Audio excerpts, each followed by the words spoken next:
হে তরুণ যুবকেরা, হে আমার বন্ধুরা, শুনে রেখে দিন বাবা, জেনে রেখে দেন হে মুসলমান, আল্লাহর নবী পৃথিবীর জমিনে আসার 50 দিন আগের ঘটনা কোরআন মাজিদে সূরা ফিল অবতীর্ণ হয়েছে।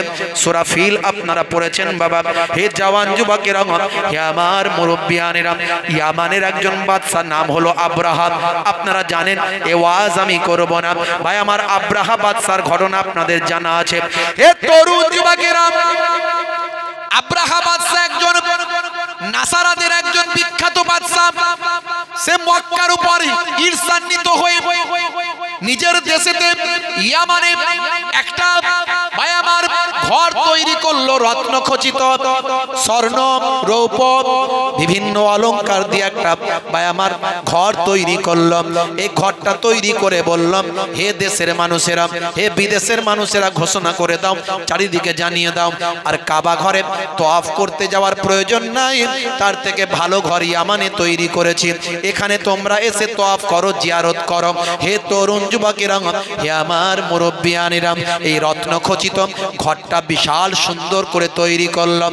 বাদশা আব্রাহার লাইফ হিস্টরি আমি বলতে যাচ্ছি না, অনেক বড় ঘটনা, সেদিকে যাব না। হে তরুণ যুবকেরা, এমন সময় দেখতে পাওয়া যায় কাবা ঘরের মর্যাদা হযরতে ইব্রাহিম নবীর থেকে শুরু করে হযরতে আদম নবী থেকে শুরু করে কাবা ঘরের মর্যাদা অনেক। কাবা ঘর পৃথিবীর প্রথম ঘর, ফারিস্তারা প্রথম তৈরি করেছে কাবা ঘর। আর কাবা ঘরটা যেমন দেখতে, ঠিক তার উপরে ভাই আমার তরুণ যুবকেরা, আমার মুরব্বিয়ানেরা, আসমানের উপরে আমার আল্লাহ বাইতুল মামুর তৈরি করেছেন, ফারিস্তাদের ইবাদতের ঘর। ফারিস্তারা সেই ঘরের চারিদিকে প্রদক্ষিণ করে। ষষ্ঠ আসমানে, সপ্তম আসমানে এই ঘরটা তৈরি করা হয়েছে। হে জওয়ান যুবকেরা, ফারিস্তারা একবার সেখানে প্রদক্ষিণ করার, তওয়াফ করার চান্স পায়, আর জীবনে সে কখনো চান্স পায় না। সর্বক্ষণ ফারিস্তারা এমন ভাবে সে ঘরটা তওয়াফ করছে, ঠিক তার তলাতে একদম সেম দেখতে একই স্টাইল। মানুষের জন্য আমার আল্লাহ ফারিস্তাদের যে ঘরটা বানালেন, সেই ঘরটার নাম হলো মসজিদুল হারাম। সে ঘরটা কি বলি আমরা? কাবা শরীফ। জীবনে 10 বার ভাঙা গড়া হয়েছে এ পর্যন্ত কাবা ঘর, 10 বার। আমাদের নবীর সময়তেও ভেঙে গিয়েছিল কাবা ঘর, আমাদের নবী সবাইকে নিয়ে ঠিক করেছিলেন। জোরে বলেন সুবহানাল্লাহ। হে তরুণ যুবকেরা, হে আমার বন্ধুরা, আব্রাহা বাদশা এমন সময় মানুষজনকে যখন ঘোষণা করলো, ইয়ামানে আমি কাবার থেকেও বড় সুন্দর ঘর তৈরি করেছি, আর সব ব্যবসা বাণিজ্য ইবাদত বন্দেগী এই ঘরেতেই হবে, আর কাবাতে যেতে হবে না, মক্কায় যেতে হবে না। এ কথা শুনে মানুষের রাগান্বিত হলো, মানুষ রাগান্বিত হলো, মানুষ আশ্চর্যান্বিত হয়ে গেল। হাই রে হাই, পৃথিবীর শুরু থেকে 14 পুরুষ জীবনে যতদিন থেকে আমরা এসেছি, যতদিন থেকে শুনেছি কাবা ঘরের কত মর্যাদা, কত সম্মান। এই কাবা ঘর আল্লাহ প্রদত্ত ঘর, এটা তৎকালীন যুগের সবাই বিশ্বাস করত। ইহুদি নাসারা থেকে শুরু করে যত মানুষ তৎকালীন যুগে ছিল, সবাই কিন্তু আল্লাহর কাবা ঘরের সম্মান করত। হে তরুণ যুবকেরা, কাবা ঘরের এই অসম্মান সেই জামানার মানুষ মানতে পারল না। আব্রাহা নির্মিত চকচকে রত্ন খচিত এই ঘরেতে একজন ব্যক্তি গিয়ে সেখানে গোপনে পায়খানা করে দিল। এই পায়খানা করে দেওয়ার খবরটা যখন আব্রাহা বাদশার কানে গেল, আব্রাহা বাদশা উত্তেজিত হয়ে, রাগান্বিত হয়ে ঘোষণা করল যে কাবা ঘরের জন্য আমার দেশের এই স্বর্ণ খচিত ঘরের অপমান হলো, সেই ঘরকে আমি পৃথিবীর জমিন থেকে নিশ্চিহ্ন করে দেব, সেই ঘরকে আমি পৃথিবীর জমিনে ধ্বংস করে দেব। অনেক বড় ঘটনা। বিরাট সৈন্য সামন্ত নিয়ে আব্রাহা বাদশা আসছে কাবা ঘর ভাঙতে, আল্লাহর নবীর জন্মের ঠিক 50 দিন আগে। কতদিন আগে? 50 দিন আগে। দাদা আব্দুল মোত্তালেব ভাই আমার চিন্তিত হয়ে পড়লেন যে আমার এই দেশের লোককে কিভাবে আমি গাইড করব। বাঁচানোর মালিক আল্লাহ, কিন্তু গাইডটা করব কিভাবে?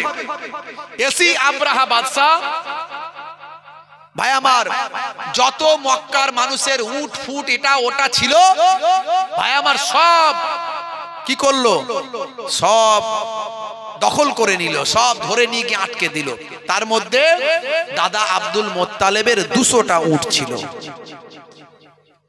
হে তরুণ যুবকেরা, হে আমার বন্ধুরা, শুনে রেখে দিন বাবা, জেনে রেখে দেন। এমন সময় দেখতে পাওয়া যায় আব্রাহা বাদশা খবর দিল মক্কার কুরাইশদের, মক্কার কাবা ঘরের যে খাদেম, যে প্রধান দেখভালের দায়িত্বে যিনি আছেন, মক্কার সরদার, মক্কার নেতা বা আমার কুরাইশদের নেতা, কুরাইশদের সরদার, তাকে ডাক দাও, আমার সঙ্গে দেখা করো। আমি শুধুমাত্র কাবা ঘর ভাঙবো, আমি কোনো মানুষ মারতে আমি আসিনি, কারো ক্ষতি করার জন্য আমি আসিনি, কেবলমাত্র আমি কাবা ঘরটা ভেঙে দিয়ে চলে যাব, আমাকে যেন বাধা না দেয়, আর যদি বাধা দেয় তার সঙ্গে আমার লড়াই হবে। হে তরুণ যুবকেরা, আব্দুল মুত্তালিব চিন্তা করলেন, এই কাবা ঘর তো আল্লাহর ঘর, ফারিস্তারা তৈরি করেছে, এই কাবা ঘরের মালিক তো আমি নই, অতএব আমাকে কাবা ঘরের জন্য চিন্তা করতে হবে না। আর চিন্তা করলেও তো আমার কিছু করার নাই, কারণ আমার সৈন্য নাই, আমার ঢাল তলোয়ার নাই, আমার ঘোড়া নাই, আমার লড়াই করার সামর্থ্য নাই।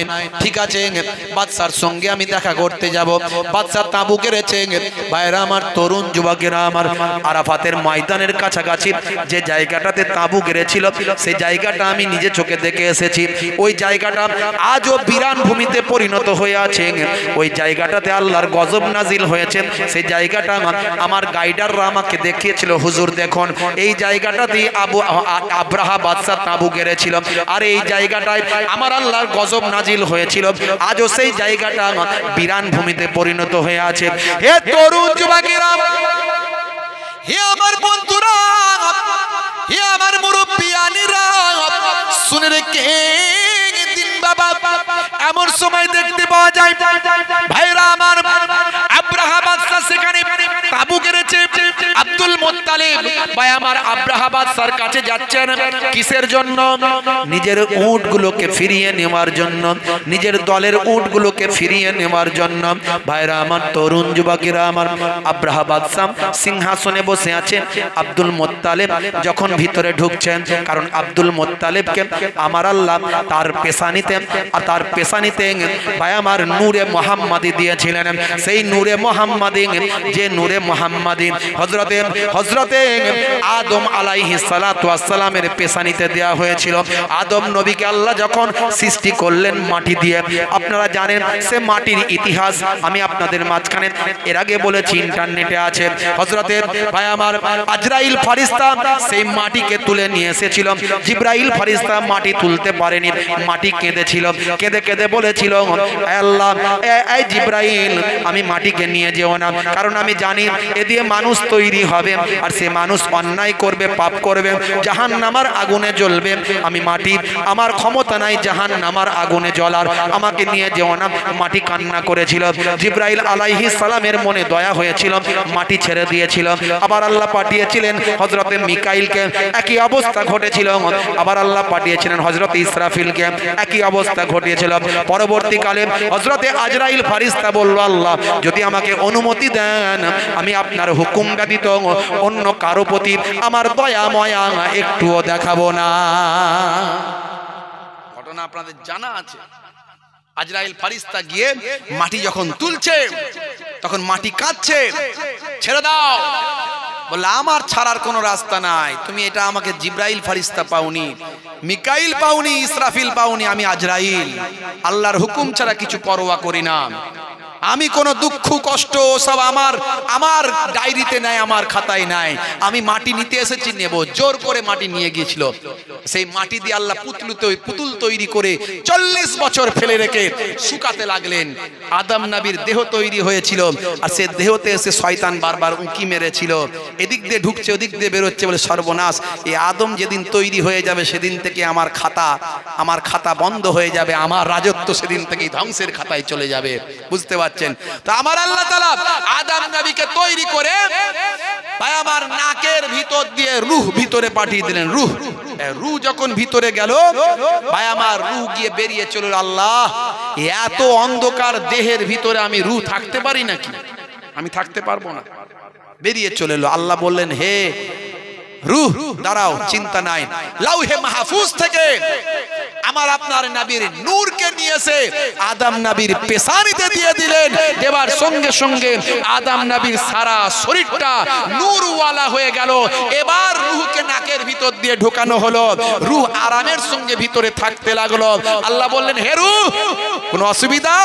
বলে আল্লাহ বলে, আল্লাহ কোনো অসুবিধা নাই, আরামের জায়গা পেয়ে গিয়েছি। সেই রূহ আদম নবী থেকে চলে গেল শীষ নবী, সেখান থেকে চলে গেল আস্তে আস্তে রাফতা বারাফতা ইব্রাহিম নবী, ইব্রাহিম নবী থেকে চলে এলো ইসমাইল নবী, সেইখান থেকে রাফতা বারাফতা চলতে চলতে চলতে চলতে ভাই আমার আপনার নবীর কাছে আসার আগে আব্দুল মুত্তালিব, আব্দুল মুত্তালিব থেকে এসে হাজির হলো আব্দুল্লাহ, আব্দুল্লাহ থেকে আমার আপনার দয়ার নবী পাকের কাছে সেই রূহ মুনতাকিল হয়ে চলে এলো। জোরে বলুন সুবহানাল্লাহ। আল্লাহ বলছেন, কদ জাআকুম মিনাল্লাহি নূরুন ওয়া কিতাবুম মুবিন। হে দুনিয়ার মানুষ, আমি তোমাদের কাছে পাঠিয়েছি একটা নূর এবং একটা প্রকাশ্য কিতাব। সমস্ত মুফাসসিরিনরা একমত যে কিতাবুম মুবিন মানে আল কোরআন, আর নূর কথার অর্থ হলো নূরে মুহাম্মাদি। জোরে বলুন সুবহানাল্লাহ। এক শ্রেণীর মানুষ নূর কথার ব্যাখ্যা অন্যদিকে নিয়ে যায়, নূর কথার মানে, নূর কথার ব্যাখ্যা অন্যদিকে নিয়ে যায়, নূরে মুহাম্মাদি মানতে চায় না।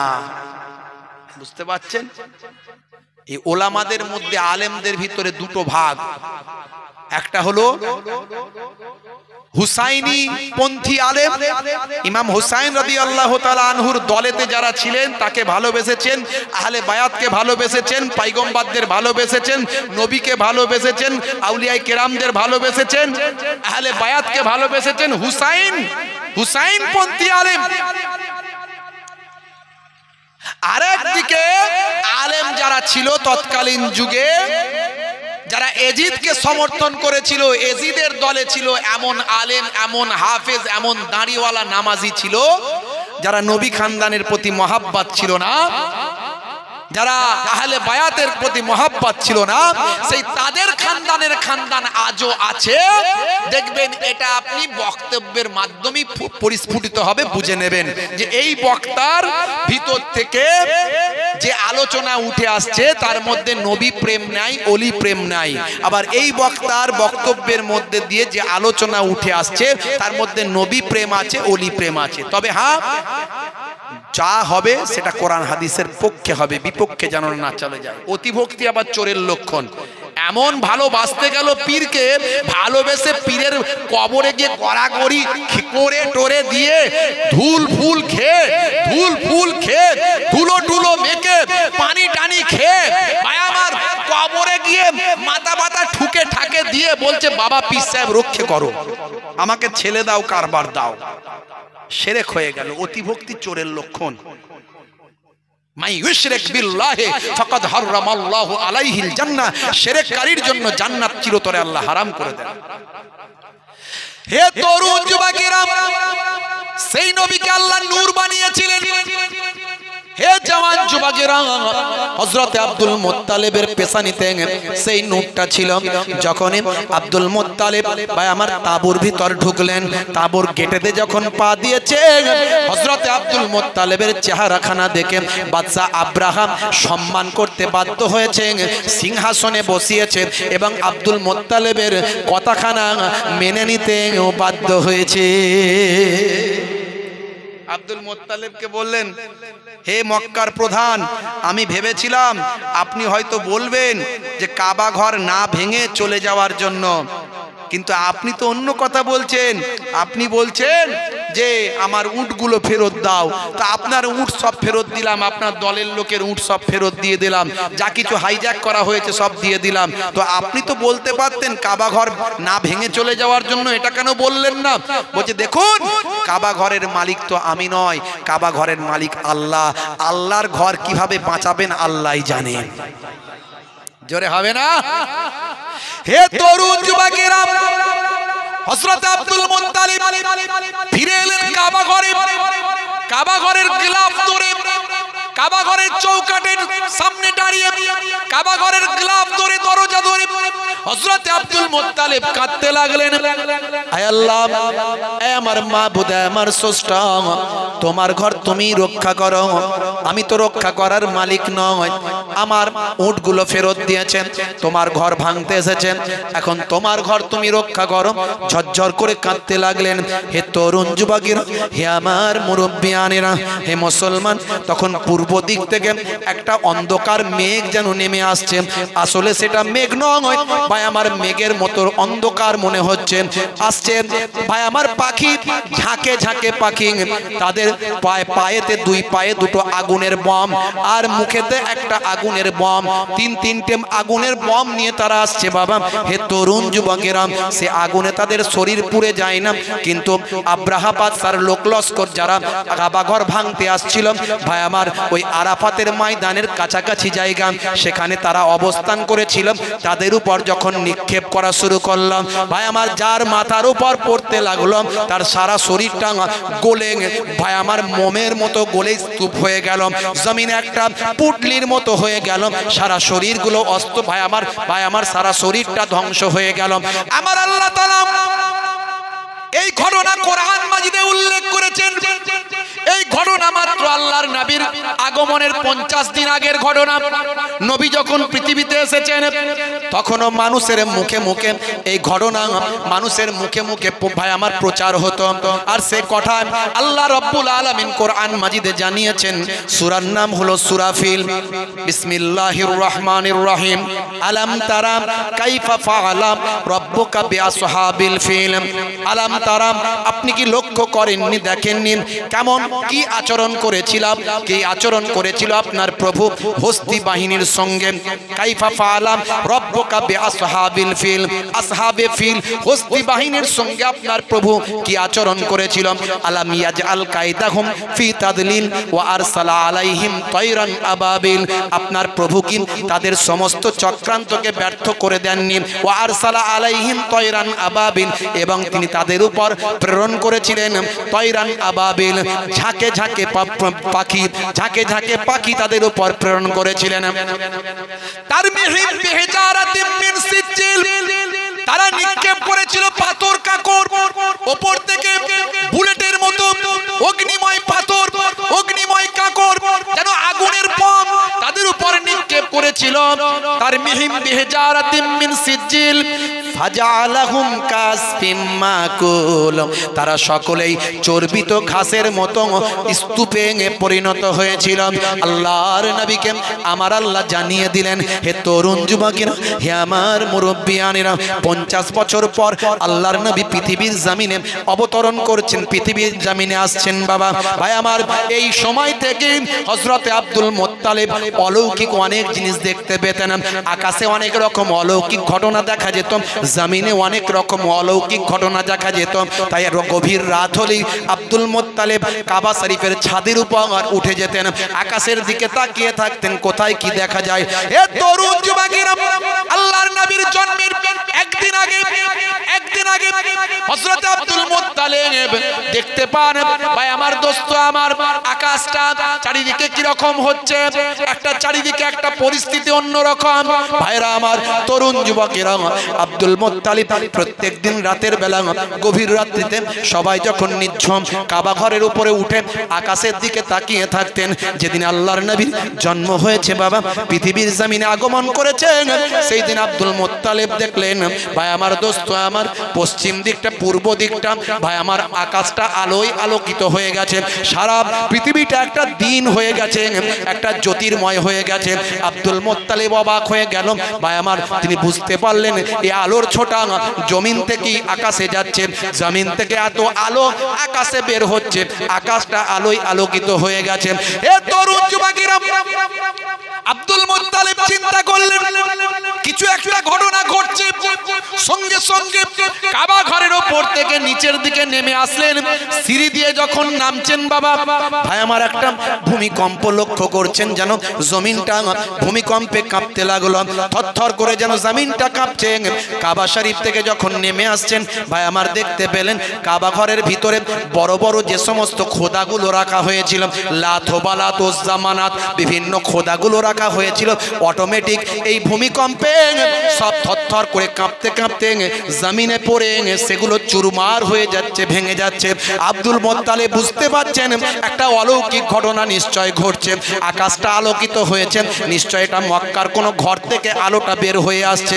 ভালো করে নিচে নেমে আসলেন, জমিনের দিকে তাকিয়ে দেখলেন আলোর ছটাটা কোনখান থেকে বের হচ্ছে। দেখেন এটা আর অন্য কারো ঘর নয়, এটা তো আমার সেই নিজের ঘর, যে ঘরেতে আম্মা জান আমিনা যে ঘরে আছে।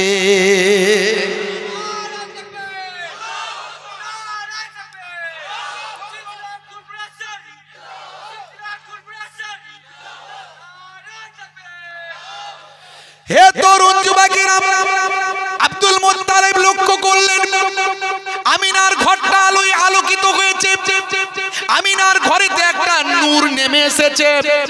সেই নূরটার অন্য কিছু নয়, আমিনার ঘরটা নূর নূর হয়ে গেছে, আমিনার ঘরটা নূরওয়ালা হয়ে গেছে। সেই নূরটার অন্য কিছু নয়, সেই নূরটা হলো নূরে মুহাম্মাদি। আমার নবীর জন্ম হয়েছে বাবা, এই জন্মের বৃত্তান্ত অনেক আছে, আমি বলছি না ভাইরা আমার, তরুণ যুবকেরা আমার, কাবা শরীফের ভাই আমার, কাবা শরীফের চৌকাঠে, কাবা শরীফের সামনে আব্দুল মুত্তালিব সে বছরে যত বাচ্চাদের জন্ম হয়েছে সবাইয়ের নামগুলো মক্কার প্রধান হিসাবে তিনি রাখেন। আর মক্কার প্রধান হিসাবে তাদের নামগুলো রাখতে হয় ভাই আমার, তাদের বিশ্বাসের উপর রাখতে হয়। তারা যাকে খোদা বলে মানে, কারো নাম লাত, কারো নাম হুবালাত, কারো নাম উজ্জা, কারো নাম মানাত, এইভাবে নামগুলো রাখা হয়। কিন্তু নিজের নাতির নামটা যখন আব্দুল মুত্তালিব রাখলেন, সঙ্গে সঙ্গে তার জবান থেকে বেরিয়ে এলো মুহাম্মদ মুহাম্মদ। সবাই তো অবাক, নিজের নাতির নামটা মুহাম্মদ কেন হলো? এটা আবার কেমন নাম? জীবনে কোনোদিন লোকে এই নাম শোনেনি, এরকম নাম কেন হলো? লোকে গুঞ্জন করছে, হে মক্কার প্রধান আপনি এরকম নাম কেন রাখলেন? আমাদের তো সব যারা আমরা যাদেরকে খোদা বলে মানি, প্রভু বলে মানি, তাদের নামে নাম হয়, আপনি এই নামটা কেন রাখলেন? তখন আবু তালিব যোগ্য পিতা, যোগ্য সন্তান, যোগ্য উত্তরসূরি আবু তালিব বলেন, এই মক্কার প্রধান আমার আব্বা, তার মুখ থেকে যে নাম বেরিয়ে গেছে সেই নামই থাকবে, এই নাম নিয়ে আর কোনো কথা হবে না। বলার সঙ্গে সঙ্গে সবাই আবার আনন্দ ফুর্তি করতে শুরু করে দিল। দয়ার নবী বড় হতে লাগলেন, 12 বছর বয়স। আল্লাহর নবী, আল্লাহ রাসূল চাচা আবু তালেবের সঙ্গে সিরিয়া গেছেন। ভাই আমার, সিরিয়ায় গেছেন, সেখানেও মানুষ চিনতে পেরে গেছে ইনি হবেন পরবর্তীকালের পথ প্রদর্শক, আখেরি জামানার পয়গম্বর। জোরে বলুন সুবহানাল্লাহ। হে তরুণ যুবকেরা, সিরিয়ায় যাবেন, এমন সময় রাস্তায় বহু দূর চলে গেছেন। আল্লাহর নবী থাকার কারণে চাচা আবু তালেবের অনেক উন্নতি হচ্ছে, অনেক কিছু অলৌকিক ক্ষমতা দেখা যাচ্ছে। মাঝখানে পথেতে দেখতে পাওয়া যায় বহু দূর যাবার পর বাবা একটু রেস্টের প্রয়োজন। মরুভূমি ধুধু করছে, কোনো বা আমার কোনো গাছপালা নাই, কোনো বাগান নাই, কোনো থাকার জায়গা নাই, কোনো ব্যবস্থাপনা নাই। হে তরুণ যুবকেরা, বহু দূরে একটা জর্ডানের বুকে একটা জায়গা আছে ভাই আমার, দোস্ত আমার, মাফরাক প্রদেশের হে জওয়ান যুবকের একটা জায়গা।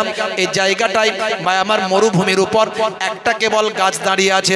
সেই গাছেতে কোনো পাতা নাই, কোনো ডালপালা তেমন কিছু নাই, কিন্তু সেই গাছের তলাতে গেলেও অন্তত গাছের ডালের ছায়াটা একটুখানি পড়বে। মানুষের এত কষ্ট হচ্ছে, সেই জায়গায় গিয়ে একটু অপেক্ষা করবে। হে তরুণ যুবকেরা, সবাই সেখানে গিয়ে অবস্থান করলো। এমন সময় দয়ার নবী রাহমাতুল্লিল আলামিন, কিশোর নবী, ছোট্ট নবী আমার, সে গাছের তলায় যখন গেলেন, আমার দয়ার নবী কষ্ট পাচ্ছেন, আমার আল্লাহ সহ্য করতে পারলেন না। সেই সময় ওই গাছের গাছেতে ডালপালা অটোমেটিক তৎক্ষণাৎ আমার আল্লাহ ভরপুর করে দিলেন। হে তরুণ যুবকেরা, আজও জর্ডানের জমিনে সেই গাছ দাঁড়িয়ে আছে। যেভাবে আল্লাহর নবীকে ছায়া দিয়েছিল সেইভাবে 1450 বছর ধরে আজও ছায়া দিয়ে আসছে। মানুষ সেটাকে ঘিরে দিয়েছে। এই গাছটাকেই বলা হয় সাহাবী গাছ। সাহাবী গাছ আজও জর্ডানের জমিনে দাঁড়িয়ে আছে। নাসারাতের একজন পণ্ডিত বুঝতে পেরেছিলেন যে ইনি হবেন আখিরি জামানার পয়গম্বর, জগতের শেষ নবী। নাসারাতের পণ্ডিত ভাই আমার বুহাইরা সেই সময় বলেছিলেন, হে তরুণ যুবকেরা, হে আমার মুরব্বিয়ানেরা, শুনে রেখে দিন বাবা। নাসারাতের ধর্মীয় পণ্ডিত বুঝতে পেরেছিলেন।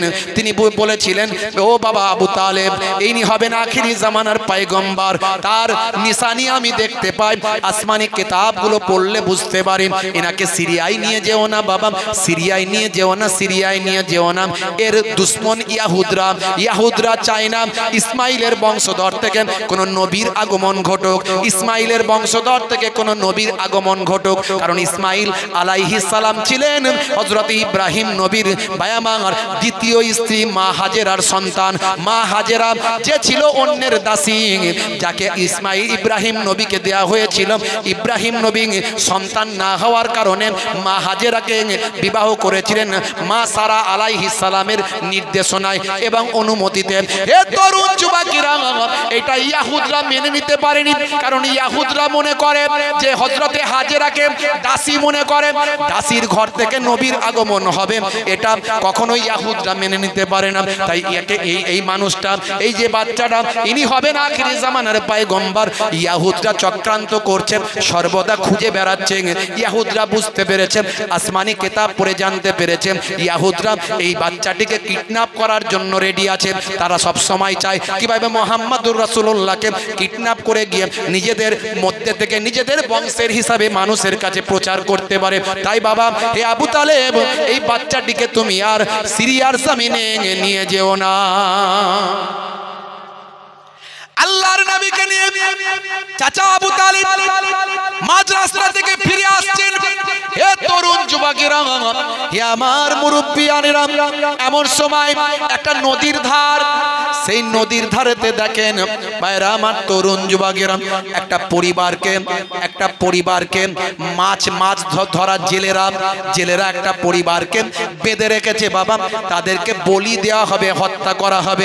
তাদের ধারণা, ভাই আমার দোস্ত আমার, এই পরিবারটিকে যদি বলি দেওয়া হয়, হত্যা করা হয়, তাহলে তাদের মাছ ধরা নাকি বেড়ে যাবে।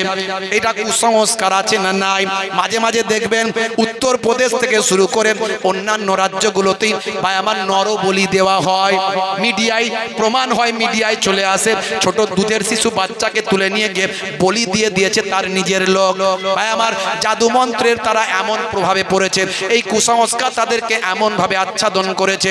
যদিও ভাই আমার দোস্ত আমার, এই কুসংস্কার বড় বড় মনীষীরা ভাই আমার পৃথিবীর জমিন থেকে লুপ্ত করার চেষ্টা করেছে। এ তরুণ যুবকেরা, রাজা রামমোহন রায় যদি পৃথিবীর জমিনে না আসতো, আজও সতীদাহ প্রথা চলতো কিনা জানি না। রাজা রামমোহন রায়ের প্রচেষ্টায় সেই জমানায় সরকারের সঙ্গে ভাই আমার তিনি সহযোগিতা করে চেষ্টা করে সতীদাহ প্রথা নিবারণ করেছেন, বন্ধ করেছেন। স্বামী মারা গেলে জ্যান্ত তার স্ত্রীকে চিতায় নিক্ষেপ করা হতো। এরকম কুসংস্কার ছিল না। এ তরুণ যুবকেরা, তাই মনীষীদের সম্মান করতে হবে, সমস্ত মনীষীদের রেসপেক্ট করতে হবে, সমস্ত ধর্মকে সম্মান করতে হবে। কোন ধর্মকে কোনোদিন ছোট করবে না, নেগলিজেন্সি করবেন না, কোন ধর্মের বিরুদ্ধে কটু কথা বলবেন না। কারণ আপনার ইসলাম বলে দিয়েছে অন্যের ধর্মকে খারাপ বলবে না, কারণ সেও তো তোমার ধর্মকে খারাপ বলবে। হে তরুণ যুবকেরা, তাই আল্লাহর কোরআন বলেছে, তুমি যদি আমার ধর্মকে পছন্দ না করো, তুমি তোমার ধর্মটা নিয়ে থাকো, লাকুম দীনুকুম ওয়ালিয়া দিন।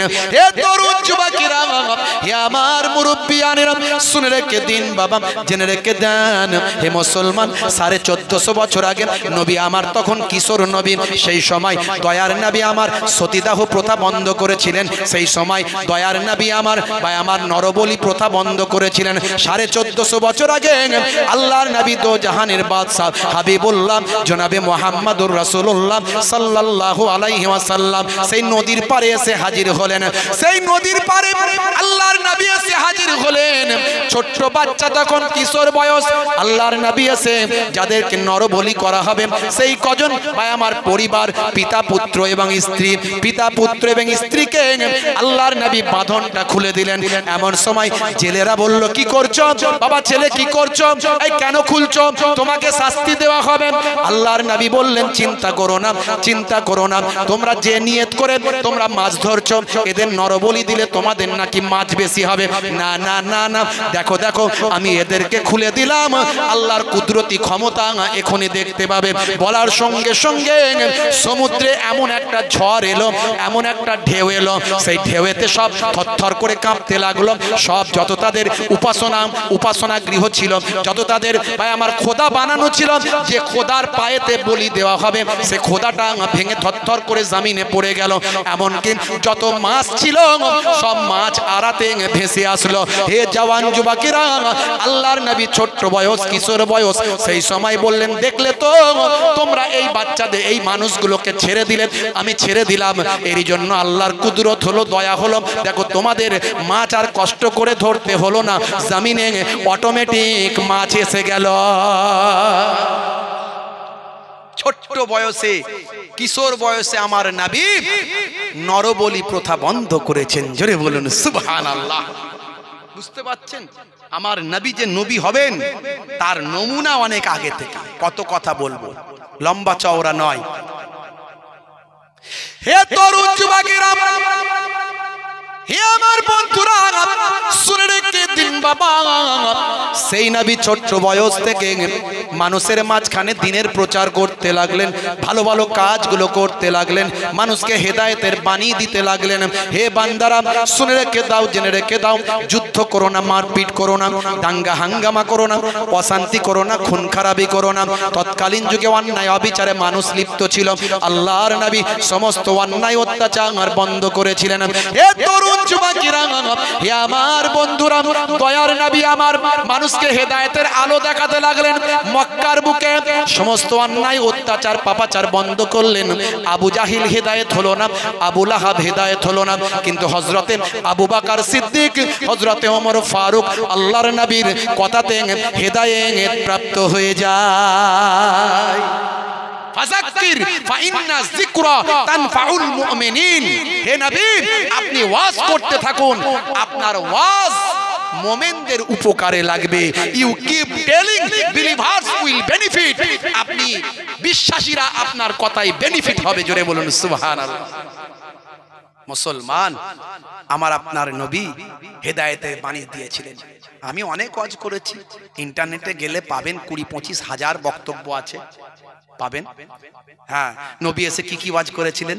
হ্যাঁ, প্রথমেই বলেছিলেন আগে রোল নাম্বার ঠিক করো।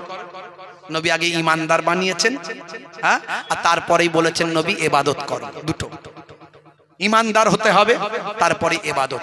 ইবাদতগুলোর মধ্যে নবী বললেন, কি বললেন বাবা, সবচেয়ে বড় ইবাদত হলো নামাজ। আফজালুল ইবাদাতে ইবাদাতুস সালাত, সবচেয়ে বড় ইবাদত হলো নামাজ।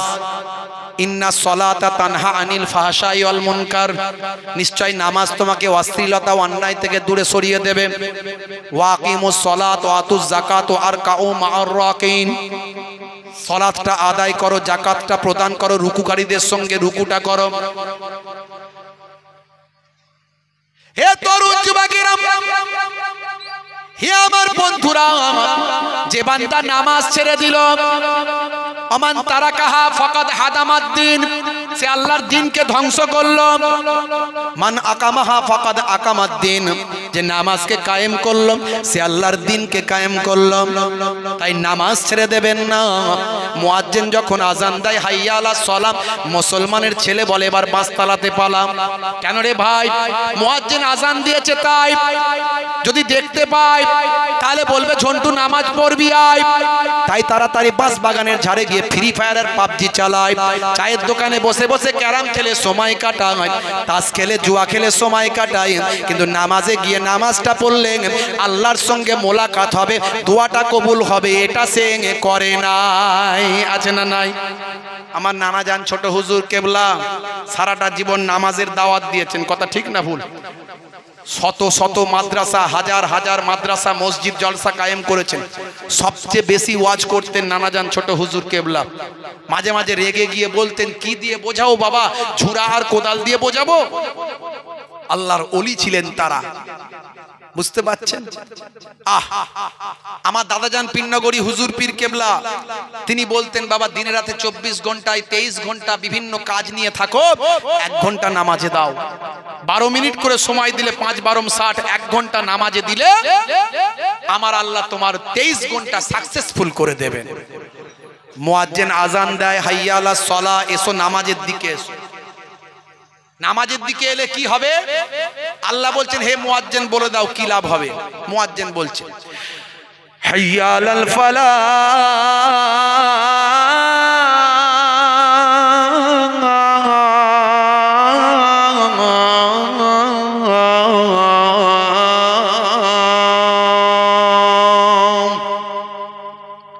নামাজে এলে আমি আল্লাহ তোমাকে কামিয়াবি দান করে দেব। জোরে হবে না? আর জোরে হবে না?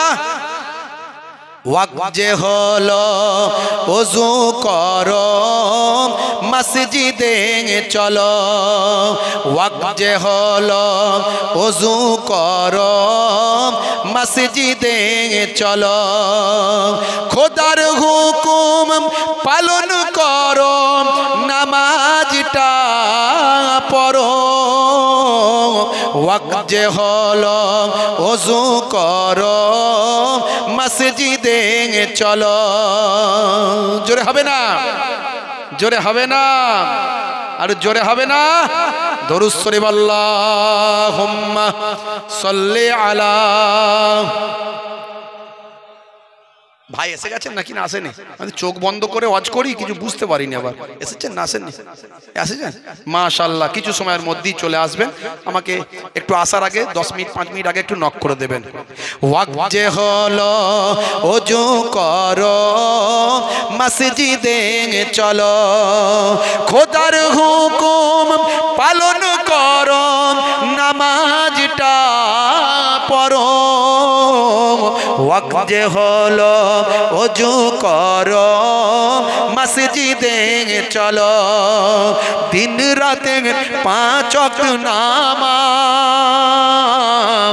পড়লে পাবে ভাই জান্নাত। জোরে হবে না? ফজরের সময় হলে মসজিদে যাও তুমি চলে, থেকো না বিছানায় শুয়ে, খোদা দেন রহমত ঢেলে। আর জোরে হবে না?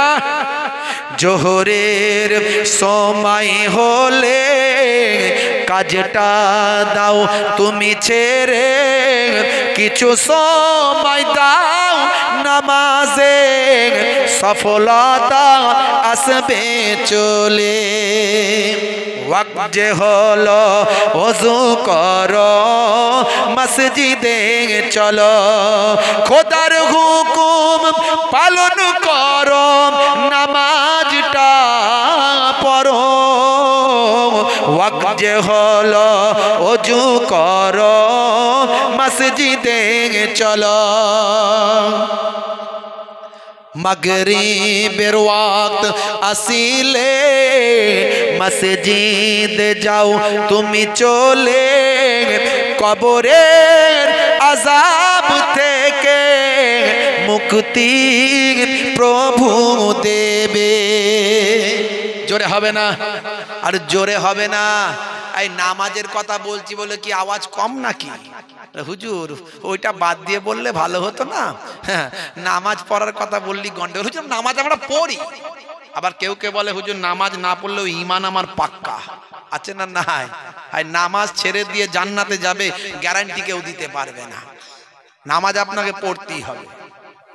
হ্যাঁ, এশার সময় হলে অবহেলা না তুমি করে নামাজে যাও তুমি চলে, কবরে মুক্তি পাবে। ওয়াক্ত যে হলো ওযু করো মসজিদে চলো, খোদার হুকুম পালন করো নামাজটা পড়ো। ওয়াক্ত যে হলো ওযু করো মসজিদে চলো। জোরে হবে না? জোরে হবে না? ভাইরা আমার, বড় ইবাদত নবী, বড় আমাল, বড় ইবাদতের কথা নামাজের কথা বললেন। আসসালাত আসসালাত ওয়া মা মালাকাত আইমানুকুম। হে সাহাবীরা, হে ঈমানদারেরা, নামাজ নামাজ। ইন্তেকালের আগে নবী আমার নামাজের কথা বারবার বললেন, নামাজ ছাড়বেন না। সুন্নতগুলোর কথা বললেন। একদিকে বড় ইবাদত নামাজ, রোজা, হজ, যাকাত, আর একদিকে ছোট ছোট ইবাদত সুন্নাত। আমি অনেক সুন্নতের কথা বলেছি। বসে পানি পান করা সুন্নাত, ছেটে পচে খাওয়াটা সুন্নাত। ভাই আমার, দোস্ত আমার, আমার নবী কত বড় মহাবিজ্ঞানী একটু ভাবুন। আজকের স্বাস্থ্য বিশেষজ্ঞরাও অবাক, আজকের বিজ্ঞানীরাও অবাক। কেসি আজকেলে টাইসন, হ্যারি মিলার, ভাই আমার Gary Miller, Hanuman Michael Jackson থেকে শুরু করে পৃথিবী বিখ্যাত বিখ্যাত ব্যক্তিরা আজকে দয়ার নবীর শিষ্য কেন, তারা আজকে অবাক। হাই রে হাই, হে তরুণ যুবকেরা, 1450 বছর আগে দয়ার নবী বললেন, যখন তোমরা ঘুমাতে যাবে তোমরা আলোটা বন্ধ করে দেবে। যখন ঘুমাবে লাইট বন্ধ করবে। কোরআন মাজিদেও বলা হয়েছে, সূরার নাম সূরা নাবা, আয়াত নাম্বার হলো 10। এই 10 নম্বর আয়াতে আমার আল্লাহ বলছেন, ওয়াজআলনাল লাইলা লিবাসা। আমার আল্লাহ বলছেন, রাতকে আমি লেবাস করে দিয়েছি, তোমাদের জন্য পোশাক করে বানিয়েছি। জোরে বলুন সুবহানাল্লাহ।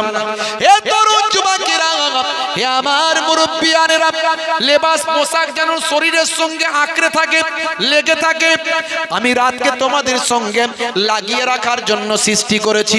হে জওয়ান যুবকেরা, এই আয়াত দ্বারা প্রমাণ হয় রাতের বেলা অন্ধকারকে আচ্ছাদন করো, অন্ধকারকে শরীরের সঙ্গে লাগিয়ে নাও। তার মানে রাতটাই তুমি যখন ঘুমাবে তখন অন্ধকার করে দাও। এই আয়াত দ্বারা এটা ব্যাখ্যা আছে। আরো অনেকে অনেক ব্যাখ্যা দিয়েছেন বাবা। হে তরুণ যুবকেরা, আর শুধু তাই নয়, আল্লাহর নবী হাদিসের মধ্যে ডাইরেক্ট বলেছেন, যখন তোমরা ঘুমাবে আলোটা বন্ধ করবে। 1450 বছর আগে আল্লাহর নবী এই হাদিসটা বললেন। কোরআন মাজিদ 1450 বছর আগে পৃথিবীর জমিনের মানুষকে বলল, যখন তোমরা রাতের বেলা ঘুমাবে তোমাদের লেবাস করে নেবে, পোশাক করে নেবে তোমাদের রাতকে। হে জওয়ান যুবকেরা, শরীরের সঙ্গে লেপটে নেবে, যেমন অন্ধকারে আচ্ছন্ন করে নেবে। ভাইরা আমার, আজকের স্বাস্থ্য বিশেষজ্ঞরা বলেন, ঘুমিয়ে যাওয়ার 2 ঘন্টা পর মাথার পেছন দিক থেকে একটা হরমোন নিঃসৃত হয়। এই হরমোনটার নাম হলো মেলাটোনিন। হরমোনটার নাম কি? মেলাটোনিন। 5 ধরনের হরমোন মাথা থেকে বের হয়, ব্রেন থেকে 5 ধরনের হরমোন বের হয়। আমাদের শরীরে ক্যান্সার হয়, অনেকের শরীরে ক্যান্সার হয়। এই ক্যান্সারটা কেন হয় জানেন? কোষের অস্বাভাবিক বৃদ্ধি হলে ক্যান্সার হয়, তখন রে মেরে ঠিক করতে হয়। আর ক্যান্সার হলে লোকে বলে নো অ্যানসার। কথা ঠিক না ভুল? অথচ ক্যান্সারের ওষুধ আল্লাহ দিয়ে দিয়েছেন।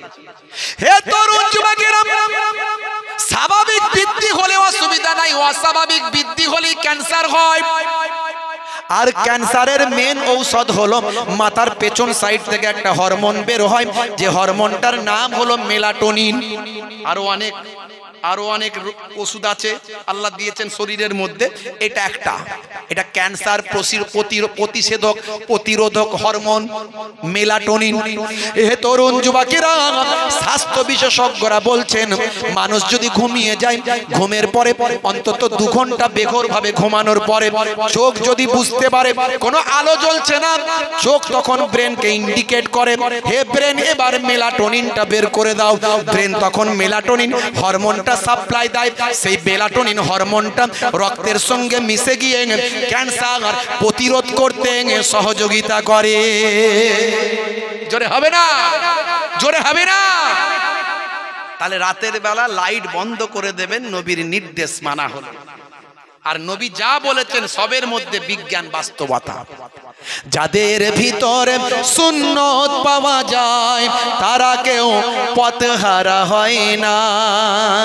রাসূলের পথে যারা চলে দুনিয়ায় বাতিলের বাধা তারা মানে না। জোরে হবে না, জোরে হবে না। নিশীথ রজনীতে সেজদাতে যায়, হুসাইন তাদের নিয়ে ভাবনাতে রায়। বিপদের মাঝে তারা যতই পড়ুক, বিপদের মাঝে তারা যতই পড়ুক, রাসূলের তরিকা ছাড়ে না। যাদের ভিতরে সুন্নত পাওয়া যায় তারা কেউ পথহারা হয় না। রাসূলের পথে যারা চলে দুনিয়ায় বাতিলের বাধা তারা মানে না। জোরে হবে না, জোরে হবে না। স্বামী স্ত্রীর প্রেম করবেন রাসূলের সুন্নাত। বলে হুজুর এ আবার কেমন আজ হচ্ছে, প্রেম করলে সুন্নাত? হ্যাঁ, মাঝে মাঝে স্ত্রীর প্রশংসা করবেন, কই গো ফুলটুসির মা তোমাকে দেখতে খুব সুন্দর লাগছে, বলেছেন কোনোদিন? যাদের বিয়ে হয়েছে বলেছেন? হ্যাঁ, কোনোদিন বলেন? আজ কিরাম কিরাম তোমার ফ্যাকাসে ফ্যাকাসে লাগছে, দেখতে ভালো লাগে না কিরাম? আর ভালো লাগবে কি করে? বিয়ের আগে খুব ভালো লাগছে, বিয়ের পরে আর ভালো লাগে না। প্রেম তো শাহরুখ খানের কাছ থেকে শিখেছে না, সলমান খানের ভক্ত। হ্যাঁ, হাতে বালা, কানে দুল, মাথার পেছনে লম্বা ছুচালো চুল, এই দিক থেকে চেচে ফাঁক, ওদিক থেকে ফাঁক, ওপরটা ঢাকা, সেইখান থেকে চুলটাকে তুলে কাকাতুয়ার মাথায় ঝুটি, পেছনে নিয়ে এসে গিট মেরে খ্যাক্সিয়ালি পালাই ছুটি। গরু বাছুর দাঁড়িয়ে আছে, ঘুঘু পাখি ডাকছে কাছে, তার কালারিং করেছে আবার, বলছে দেখ কেমন লাগে। কি রে ভাই, এ কেমন চুলের স্টাইল, মেয়েদের মতো ছাঁট মেরেছিস কেন? তুই বুঝবি কি করে, তুই নিউ মডেলে আছিস? শাহরুখ খানের নিউ ভার্সন। উড়িষ্যার সর্বনাশ। মুসলমানের ছেলে, হাই রে হাই, মুসলমানের ছেলে দেখবেন হাতে সব ব্রেসলেট লাগাচ্ছে, ব্রেসলেট হাতে লাগাচ্ছে, বড় বড় সেই সলমান খানের স্টাইলে ভাই আমার ওই চেন লাগাচ্ছে, চেন। হ্যাঁ, খালি নায়ক নায়ক ভাব, নায়িকার অভাব। কঠিন পরিস্থিতি। হাই রে হাই, এরা নামাজ পড়বে, রাত দিন শুধু ফ্রি ফায়ার আর পাবজি চালাচ্ছে, গুলি আর শেষ হয়নি। বুঝতে পারছেন, কোমর বেঁকে যাওয়ার খাপ, তো গুলি করা বন্ধ করেনি। রাতের বেলা ঘরে শুয়ে ভাই আমার শীতকাল কম্বল ঢুকিয়ে দিয়ে মাথায় উপর চাপিয়ে দিয়ে সেখানেও চালিয়ে যাচ্ছে। টিচার লোক তো, বুঝতে পারছেন।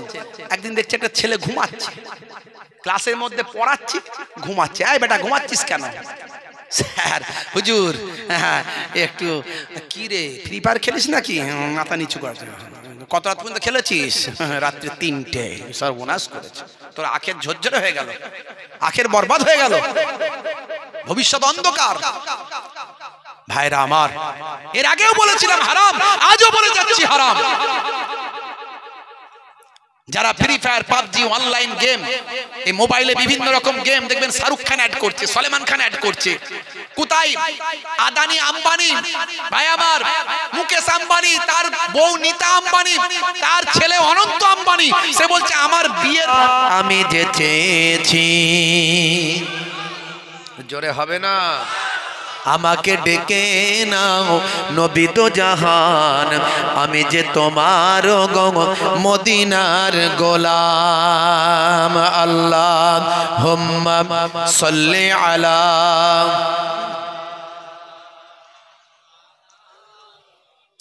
ওয়া আলা আলি।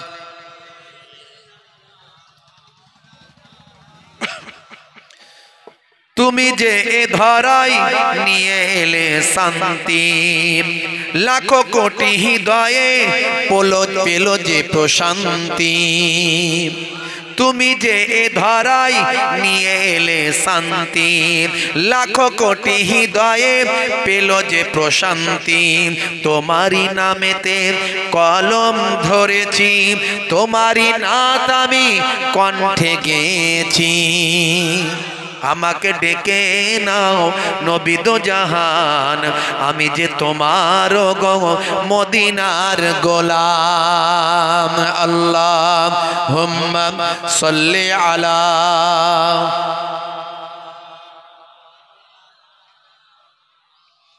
ওয়া আলা আলি সাইয়্যিদিনা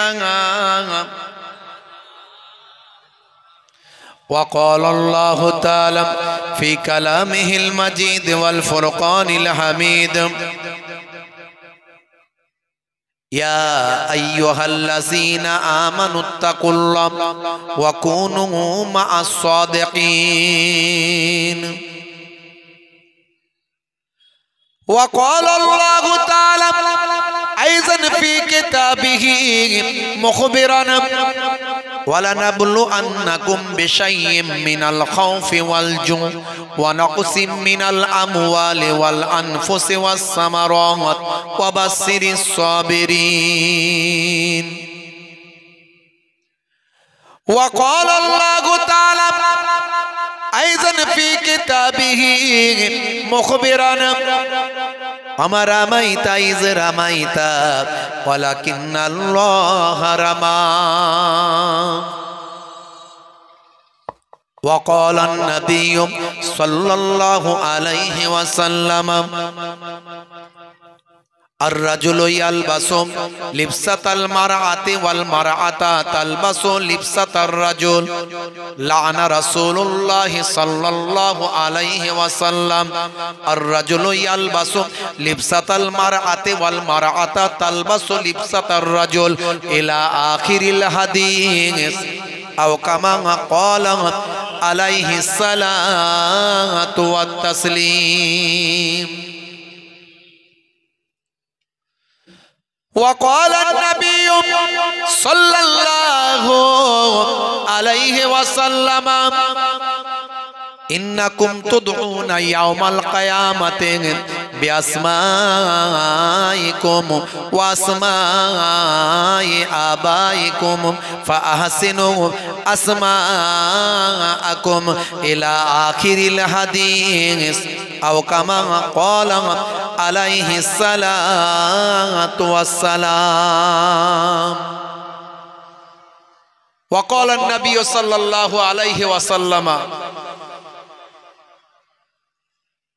لا تقاطعوا ولا تدابروا ولا تباغضوا ولا تحاسدوا وكونوا عباد الله إخوانا إلى آخر الحديث أو كما قال عليه الصلاة والتسليم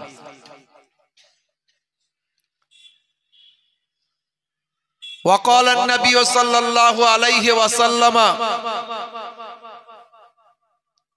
من حب سنتي فقد أحبني ومن أحبني كان معي في الجنة إلى آخر الحديث أو كما قال عليه الصلاة والسلام শ্রদ্ধেয় সম্মানীয় মুহতারাম আমার অত্যন্ত প্রিয় মানুষ মাশাআল্লাহ ইমাম সাহেব মঞ্চে আছেন সামনে উপবিষ্ট আছেন অনেক হাজী হুজ্জাজেরা আছেন মুসল্লি এজাম সামিন হযরত জওয়ান যুবকেরা আছেন আমার বাপজিরা আছেন তোলাবারা আছে ওলামারা আছে মিডিয়া পারসনস যারা ইসলামের কথা দ্বীনের কথা মানুষের কাছে পৌঁছে দেওয়ার দায়িত্ব নিয়ে কাজ করছে পর্দার আড়ালে আমার জননী মায়েরা বোনেরা আছেন মাইক্রোফোনের আওয়াজে কান লাগিয়ে আছেন জাতি ধর্ম বর্ণ নির্বিশেষে শ্রোতা বন্ধুরা আছেন প্রত্যেককে ফুরফুরা দরবার শরীফ ছোট হুজুর পীর কেবলা রহমাতুল্লাহ আলাইহির মেয়ে ছেলে নাতি হিসাবে মায়াপুর পীরনগরী হুজুর পীর কেবলা রহমাতুল্লাহ আলাইহির ছেলের ছেলে পৌত্র হিসাবে দুই দরবারের দুই খানদানের পক্ষ থেকে আমি মোহেবুল্লাহ হুসাইনি আমার হরিণখোলা দরবার শরীফের পক্ষ থেকে প্রত্যেককে আন্তরিক সালাম শুভেচ্ছা ভালোবাসা জ্ঞাপন করি। আল্লাহ পাকের রহমত সমস্ত ঈমানদারির উপর হোক, জোরে বলুন আল্লাহুম্মা আমিন। ওয়াজ নাসিহাতের মাহফিল মানে একটু সব কথাই আমরা জানি, সেই নামাজ পড়ো, রোজা রাখো, হজ করো, জাকাত দাও, মিথ্যা কথা বলবে না, চুরি ছিনতাই ডাকাতি জোচ্চুরি বাটপারি করবে না, এই তো আলোচনা রে ভাই, তাই তো নাকি? ওয়াজ নাসিহাত মানে এটাই। এবারে যে যেমন করে পারে একটু গুছিয়ে গাছিয়ে এদিক থেকে ওদিক থেকে মানুষের বোধগম্যে আসবে, মানুষকে আবার একটু রিভিশন রিভাইজ একটু নতুন করে একটু নক করা, আবার একটু ঘষা মাজা করা, মরচে পড়ে যাচ্ছে আবার একটু চাঙ্গা করে দেওয়া, আবার একটু চকচকে করে দেওয়া, এই জন্যই জলসা। এটাই হলো আসল উদ্দেশ্য। আর আমরা মাশাআল্লাহ এই 24 পরগনা, এই আপনার এই বেড়াচাপা এলাকা, বাদুরিয়া এলাকার মানুষ আজ এ গ্রামে কাল ও গ্রামে, কাল এ পাড়ায় কাল সে পাড়ায়, এত প্রোগ্রাম এদিকে হয় আলহামদুলিল্লাহ। আমরা অনেক শুনি, আরো শুনি, আমাদের শুনতে ভালো লাগে, কিন্তু আমাদের আমলে যেন ঘাটতি না হয়। আমরা শুধু শোনা পর্যন্তই যেন শেষ না করে দিই। শোনার পরে মানা, জানার পরে মানা, এটা আমাদের দায়িত্বের মধ্যে পড়ে।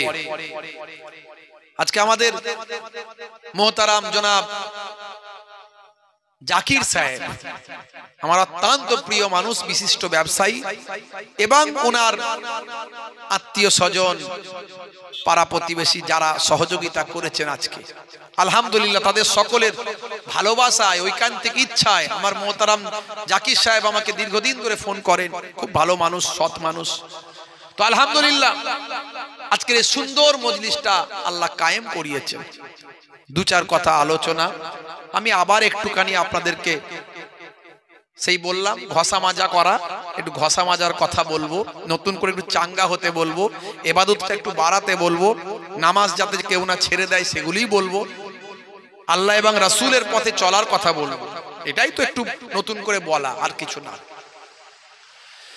হে তরুণ যুবকেরা, হে আমার বন্ধুরা, শুনে রেখে দিন বাবা, জেনে রেখে দেন, সমস্ত নবীরা, সমস্ত পয়গম্বরেরা, সমস্ত আউলিয়ায়ে কেরামেরা পৃথিবীর বুকে দুটো ওয়াজ করেছিলেন বাবা।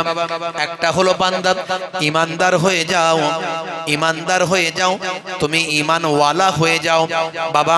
আল্লাহর সঙ্গে শিরক করো না, আল্লাহর সঙ্গে অংশী করো না, আল্লাহকে এক বলে মানো, আল্লাহর হুকুমের পায়রাবি করো, আল্লাহর নির্দেশগুলো মেনে চলো, তোমার সিম কার্ডটা ঠিক করে নাও, তুমি ঈমানদার হয়ে যাও, বিশ্বাসী হয়ে যাও, আসমানি কিতাবগুলোকে মানো, ফেরেশতাদের মানো। হে তরুণ যুবকেরা, হে আমার বন্ধুরা, শুনে রেখে দিন বাবা, জেনে রেখে দেন, হে মুসলমান, প্রত্যেকটা নবী এবং পয়গম্বর, শুধু তাই নয়, ওলিদের বাদশা গাউসে আজম থেকে শুরু করে হিন্দুল ওলি খাজা গরিব নওয়াজ থেকে শুরু করে ভাইরা আমার তরুণ যুবকেরা, মুজাদ্দিদুজ জামান আমাদের পীর মুর্শিদ পীর আবু বকর সিদ্দিক রাহমাতুল্লাহ আলাইহি, আপনাদের দাদা হুজুর কেবলা আমার পন্নানা জান, 5 হুজুর কেবলা বসিরহাট হুজুর, পীরনগরী হুজুর, যত আল্লাহর ওলি বান্দারা দুটো ওয়াজ করেছেন। কটা ওয়াজ? দুটো ওয়াজ। কি কি? এই দুটোই ওয়াজ কিন্তু হাক্কানি আলেমরা বর্তমানে সবাই করে যায়। হে তরুণ যুবকেরা, একটা হলো ওয়াবুদুল্লাহ, তোমরা আল্লাহর ইবাদত করো, আর 2 নাম্বার হলো ওয়ালা ইউশরিক বিল্লাহ, আল্লাহর সঙ্গে শরীক করো না। তার মানে একদিকে হলো ঈমানদার হয়ে যাও, আর একদিকে হলো আমলওয়ালা হয়ে যাও। একটা হলো ঈমানদার হয়ে যাও, আর একদিকে হলো আমলওয়ালা হয়ে যাও। এই দুটো ওয়াজ প্রত্যেকটা নবী পয়গম্বর, প্রত্যেকটা আউলিয়ায়ে কেরাম, বর্তমানে ওলামায়ে দ্বীন, হাক্কানি আল্লাহর আলেম বান্দারা এই দুটো ওয়াজ আমাদের এর মাঝখানে করছেন। ইবাদত ওয়ালা হতে হবে, ইমানদার হতে হবে। ইমানদার মানে টাকা পয়সা নয়, সোনা দানা নয়, গয়নাগাটি নয়। ইমান হলো বিশ্বাস। আর তাকওয়া হাহুনা, এইখানে আমাদের কালবের ভিতর তাকওয়া আছে। হে তরুণ যুবকেরা, এই কালব অন্তরটা আমাদের পরিশুদ্ধ যদি হয়, আল্লাহর নবী বলেন যার কালব ভালো তার সারা শরীরটা ভালো, আর যার কালব খারাপ তার সারা শরীরটা খারাপ। ওপরের লেভেল ভালো, ভিতরের ইঞ্জিন কালো। আমি বলি ওটা গোল্লাই গেল। ওপরে নোকিয়া, ভেতরের মাল চাইনা। আছে না নাই? ভিতরের পার্টস গুলো স্যামসাং এর মোবাইল কিনেছেন, ডুপ্লিকেট চাইনার মাল। ওপরে স্যামসাং লেখা আছে, ভিতরের পার্টস গুলো সব চাইনার মাল। কাজ হবে? ফেসবুক হবে, হোয়াটসঅ্যাপ হবে? হবে না। হে তরুণ যুবকেরা, হে আমার বন্ধুরা, হে আমার মুরব্বিয়ানেরা, শুনে রেখে দিন বাবা। তাহলে আপনাকে সিম কার্ডটাকে ঠিক করতে হবে। আপনার সিম কার্ড যদি গন্ডগোল হয়, মানে রোল নাম্বার যদি গন্ডগোল হয়, পরীক্ষায় খাতায় যা লেখেন না কেন, মাস্টার খাতা দেখবে না, পরীক্ষায় পাস হবেন না। হে তরুণ যুবকেরা, গ্রাজুয়েশন কমপ্লিট হবে না, মাস্টার ডিগ্রি কমপ্লিট হবে না, এসএসসি তে কোয়ালিফাই করতে পারবেন না, নেট স্লেটে কোয়ালিফাই করতে পারবেন না, কারণ রোল নাম্বার ভুল করেছেন।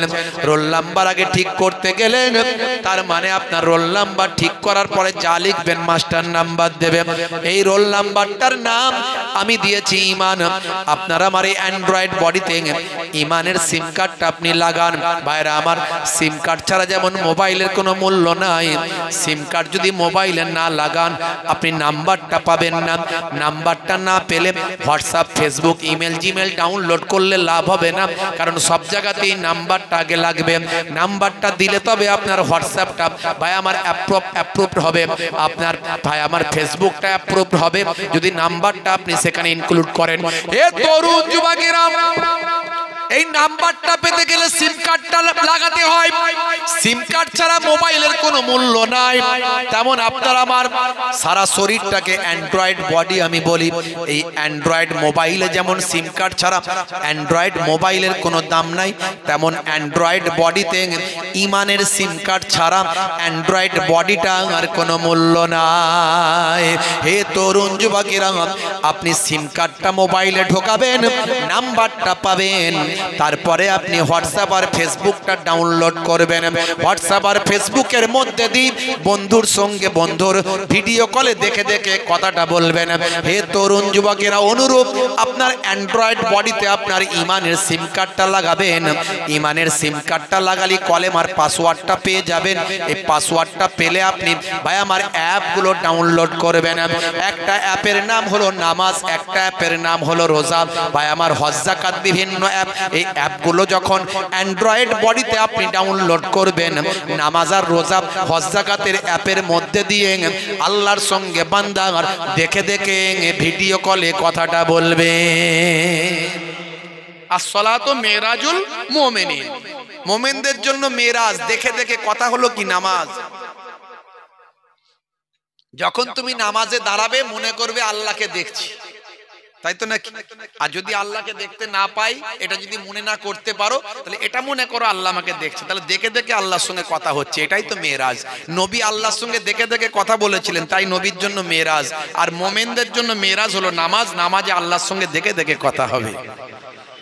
জোরে হবে না?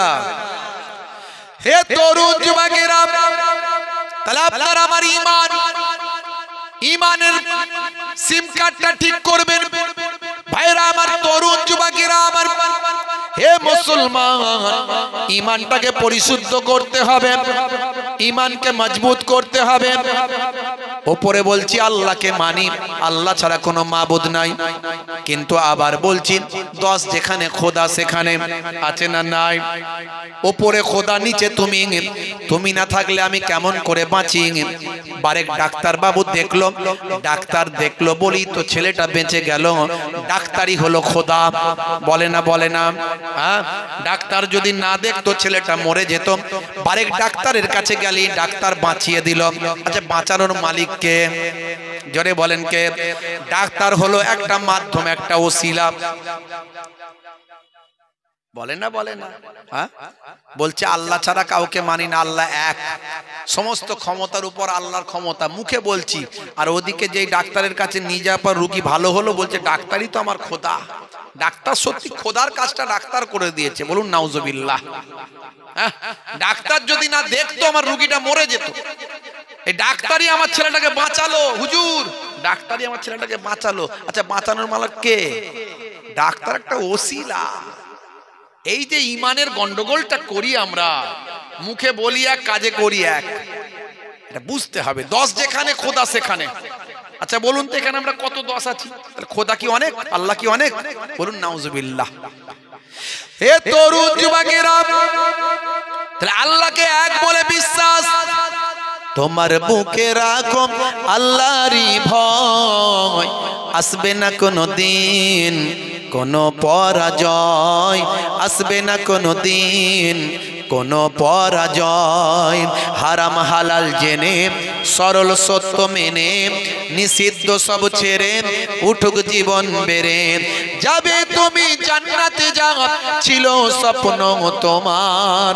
তোমার বুকে রাখো আল্লাহরই ভয়, আসবে না কোনো দিন কোনো পরাজয়। জোরে হবে না? ভাইরা আমার, তরুণ যুবকেরা আমার, ভালো করে ওয়াজটা বোঝার চেষ্টা করবেন। একেবারে দুটো বিষয় নিয়ে আলোচনা করছি। একদিকে হলো ঈমান, আর একদিকে হলো আমাল। দুটো জিনিস নিয়ে আলোচনা, কমপ্লিট ওয়াজ। এই দুটো জিনিস যদি আমি আপনি বুঝতে পারি, আমরা কখনো বিপদগামী হব না, কখনো পথভ্রষ্ট হব না, পৃথিবীর কেউ আমাদের পথভ্রষ্ট করতে পারবে না। ভাইরা আমার, তরুণ যুবকেরা, তাহলে প্রথমেই বলেছি সিম কার্ড। সিম কার্ডে যদি গন্ডগোল হয়, ভাই আমার, আপনি কোনো অ্যাপ ডাউনলোড করতে পারবেন না, আর বন্ধুর সঙ্গে বন্ধুর যোগাযোগ হবে না, আপনার টেলিফোন, হোয়াটসঅ্যাপ, ফেসবুক কোনো কিছুই করা যাবে না। হে তরুণ যুবকেরা, তার মানে আপনার ঈমানের কার্ডটা আগে ঠিক করতে হবে। ঈমান মানে বিশ্বাস, আল্লাহকে এক বলে বিশ্বাস। আল্লাহর সমতুল্য কেউ নাই, সমকক্ষ সমতুল্য সমকক্ষ কেউ নাই। সে কি Allah is one, Allah is one whom all depend. He begets not is he begotten, and none is like him. সে আল্লাহর সম্পর্কে আপনার ধারণা ঠিক রাখতে হবে। আল্লাহ অভাব শূন্য, আল্লাহর কোনো পুত্র নাই, আল্লাহর কোনো পিতা নাই, নাতি নাতনি নাই, আল্লাহর কোনো স্ত্রীলিঙ্গ নাই। সবের স্ত্রীলিঙ্গ আছে, আল্লাহর স্ত্রীলিঙ্গ আছে নাকি বাবা? বলেন আছে? ভাইরা আমার, সব কিছু যাকে যে যাই নামে ডাকুক না কেন, তার একটা স্ত্রীলিঙ্গ আছে, কিন্তু আল্লাহর স্ত্রীলিঙ্গও নাই। এই জন্য আল্লাহ হলেন এক্সেপশন, ব্যতিক্রম। আল্লাহর সঙ্গে কাউকে তুলনা করা চলে না। ভাইরা আমার, আপনি বলবেন ওই তো একই ব্যাপার, একই ব্যাপার না। আল্লাহর কোনো স্ত্রীলিঙ্গ নাই, কারণ আল্লাহর সঙ্গে অন্যর কারো তুলনা করা চলবে না। যদি কারো সঙ্গে তুলনা করে ফেলেন, সেখানেও শিরকের গন্ধ চলে আসবে। হে তরুণ যুবকেরা, আসমানি কিতাবগুলোকে বিশ্বাস। ভাইরা আমার, যত আসমানি কিতাব এ পর্যন্ত এসেছে, বলুন তো দেখি আসমানি কিতাব কতগুলো? এত বছর তো ওয়াজ শুনছেন, একটু বলেন তো দেখি আসমানি কিতাব কতগুলো? এ হুজুর বললে হবে না, আপনাদেরকে বলতে হবে। একটু বলেন, কথা বলেন দেখি। ভাইরা আমার, এত বছর ধরে ওয়াজ শুনছেন, বাদুরিয়া এলাকার মানুষ, এদিকে জলসা অনেক হয়। কত ওয়াজ শুনেছেন জীবনে? হিসাব করলে দেখবেন 50, 60টা, 100টা, 200টা হয়তো ওয়াজ শুনে ফেলেছেন। বলেন আসমানি কিতাব কতগুলো? আমি কড়া প্রশ্ন করিনি, সহজ প্রশ্ন করেছি। আসলে মাস্টার লোক তো আমি, আবার টিচার, আপনারা জানেন হয়তো অনেকে। একটা হাই সেকেন্ডারি স্কুলের শিক্ষকতার কাজে যুক্ত আছি। আমার আব্বাজান দীর্ঘদিন হাদিসের দার্স দিয়েছেন টাইটেল মাদ্রাসায়, দীর্ঘদিন 50 বছর ধরে, 50 বছর। কত বড় আলেম বুঝতে পারছেন, তার ছাত্ররা সব বিখ্যাত বিখ্যাত আলেম, আব্বাজানের ছাত্ররা সব বিখ্যাত বিখ্যাত আলেম, বুঝতে পারছেন, খুব নাম করা সব বক্তা, বুঝতে পারছেন। আব্বাজানও এক সময় প্রচুর ওয়াজ নাসিহাত করেছেন, দীর্ঘদিন ধরে নানাজান ছোট হুজুর কেবলার সঙ্গেও বহু জায়গায় গেছেন। তারপরে অনেক দিন থেকে অসুস্থ থাকার পর আর জালসায় বাইরে বেরোতে পারেন না, সারাদিন মানুষের ভিড় সেখানে থাকে। আব্বাজানের কাছে লোকজন সারাদিন আসার কি বাইরে ওয়াজ করতে যাবেন, খুব কম বেরোন। তো যাই হোক, তা আমার আব্বাজান মস্ত বড় আলেম, শাইখুল হাদিস, দীর্ঘদিন হাদিসের দার্স দিয়েছেন। তো আমার বড় মামা জান আল্লামা পীর মরহুম মগফুর সাইফুদ্দিন সিদ্দিকী রাহমাতুল্লাহ আলাইহি হুজুর কেবলা, তিনিও দীর্ঘদিন ধরে টাইটেল মাদ্রাসার, ফুরফুরা শরীফের টাইটেল মাদ্রাসার প্রিন্সিপাল মুহাদ্দিস ছিলেন। তা আমি যখন পেলাম, তা আমিও চাকরি লাইফে আছি, 16 বছর হয়ে গেল, আর কতদিন পারবো জানি না, অনেক চাপ হয়ে যাচ্ছে, দিন জাগা রাত জাগা মানুষ। তো ভাইরা আমার, একটু প্রশ্ন করার অভ্যাস আছে, তো আপনারা কেউ বললেন না, কতগুলো বলেন না? 4টে। আপনারা কটা বলছেন? 4টে। 104। কটা? 104। আমরা বড় কেতাবগুলো ধরি, ছোট কেতাবগুলো বাদ দিই। ভাইরা আমার, কোম্পানি যখন কোন প্রোডাক্ট মার্কেটে লঞ্চ করে, সঙ্গে একটা পুস্তিকা দেয়। মোবাইলটা কিনেছেন, একটা পুস্তিকা পেয়েছেন, মোবাইলটা কেমন ভাবে ব্যবহার করবেন সেখানে লিপিবদ্ধ করা আছে। ট্যাবটা কিনেছেন, একটা পুস্তিকা পেয়েছেন। এসি কিনেছেন, পুস্তিকা পেয়েছেন। ফ্রিজ কিনেছেন, পুস্তিকা পেয়েছেন। সেখানে ফ্রিজটা কেমন ভাবে চালাবেন, শীতকালে কোন পয়েন্টে রাখবেন, গ্রীষ্মকালে সামারে কেমন রাখবেন, উইন্টারে কেমন রাখবেন, ভাইরা আমার রেইন সিজনে কেমন রাখবেন। হে তরুণ যুবকেরা, সেখানে ভাই আমার ফ্রিজ সম্পর্কে লিপিবদ্ধ আছে। মুসলমান, আমার আল্লাহ মানুষ নামক প্রোডাক্ট পৃথিবীতে পাঠিয়েছেন। মানুষ নামক প্রোডাক্ট কেমন ভাবে ব্যবহার হবে, যুগে যুগে আমার আল্লাহ পুস্তিকা দিয়েছেন। সেই জামানার প্রতিনিধির কাছে পুস্তিকা দিয়েছেন। হযরতে আদম আলাইহিস সালামকে আমার আল্লাহ আজ থেকে 7000 বছর আগে পৃথিবীর জমিনে পাঠিয়েছিলেন। আদম নবীর বংশধর বানিয়েছিলেন। বাবা, আমি আদম নবীর ইতিহাস বললে অনেক সময় যাবে, যা বলবো না। সেই আদম নবীর জামানায় মানুষ নামক প্রোডাক্ট পৃথিবীতে এসেছে। আদম নবীকে আল্লাহ প্রতিনিধি বানিয়েছেন। আদম নবীর কাছে আল্লাহ পুস্তিকা দিয়েছেন। পুস্তিকার নাম হলো সাহিফা। ইব্রাহিম নবীর জামানায় মানুষ নামক প্রোডাক্ট পৃথিবীতে দিয়েছেন। ইব্রাহিম নবীর কাছে আল্লাহ পুস্তিকা দিয়েছেন। পুস্তিকার নাম হলো সাহিফা। ভাই আমার, এভাবে চলতে চলতে হযরতে দাউদ নবীর জামানা এলো। দাউদ নবীর জামানায় মানুষ নামক প্রোডাক্ট আল্লাহ পৃথিবীতে পাঠালেন। সেই মানুষ নামক প্রোডাক্টের কাছে আমার আল্লাহ পুস্তিকা দিলেন। পুস্তিকার নাম হলো জাব্বুর শরীফ। হযরতে মুসা নবীর জামানা এলো। মুসা নবীর জামানায় মানুষ নামক প্রোডাক্টের কাছে আমার আল্লাহ পুস্তিকা দিলেন। মুসা নবীকে প্রতিনিধি করে পুস্তিকা পাঠালেন। পুস্তিকার নাম হলো তাওরাত শরীফ। ঈসা নবীর জামানায় ঈসা নবীর কাছে পুস্তিকা দিলেন ইনজিল শরীফ। আর আমাদের নবীর জামানা এলো, আমাদের নবীর কাছে আল্লাহ পুস্তিকা দিলেন উম্মতে মুহাম্মাদি। কাল কিয়ামত পর্যন্ত আসতে থাকবে। কাল কিয়ামতের দিনে পৃথিবীর স্টার্টিং থেকে এন্ডিং পর্যন্ত, ইবতিদা থেকে ইন্তেহা পর্যন্ত যত মানুষ পৃথিবীর জমিনে এসেছে, হে তরুণ যুবকেরা, হে আমার মুরব্বিয়ানেরা, সমস্ত মানুষ কিয়ামতের দিনে লাইন দেবে কি দেবে না? সবাইকে তো উঠতে হবে নাকি? অজেতে তো শুনেছেন সবাই উঠবে। ইসরাফিল আলাইহিস সালাম একটা এমন বাঁশি বাজাবেন, সব উঠে বসবে, সব উঠে কিয়ামতের ময়দান হবে। এই কিয়ামতের ময়দানে কতগুলো লাইন হবে জানেন? কতগুলো লাইন হবে? 120টা। কটা? 120টা লাইন হবে টোটাল, স্টার্টিং থেকে এন্ডিং, ইবতিদা থেকে ইন্তেহা, মানে পৃথিবীর শুরু থেকে শেষ পর্যন্ত। 7000 বছর আগে পৃথিবীর মানুষ সূচনা হয়েছিল। আদম নবী এসেছিলেন আজ থেকে 7000 বছর আগে। কত বছর যে এখন পৃথিবী চলবে তা কেউ জানে না। তবে কিয়ামতের ছোট ছোট আলামতগুলো অনেক বেরিয়ে গেছে, অনেক এসে গেছে। এরপরে মালহামা হবে। মালহামা বুঝতে পারছেন? মালহামা হবে। এই মালহামায় 1/3 মানুষ মারা যাবে, আধুনিকতা ধ্বংস হবে। ভাই আমার, আবার সেই পূর্বের নাই মানুষ ফিরে যাবে, ঘোড়ায় ঢাল তলোয়ারের যুগে ফিরে যাবে, আধুনিকতা ধ্বংস হবে। দেখছেন না মাঝে মাঝে পুতিন বলছে, আমেরিকা যুক্তরাষ্ট্র সাবধান, আমি কিন্তু পরমাণু ফেলে দেবো বলছে। তো কিম জং উন মাঝে মাঝে হুমকি দিচ্ছে, দেখবেন আমি কিন্তু পরমাণু ফেলে দেবো, যে কোনো সময় ফেলে দেবো, বেশি বাড়াবাড়ি করো না। দেখছেন না মাঝে মাঝে?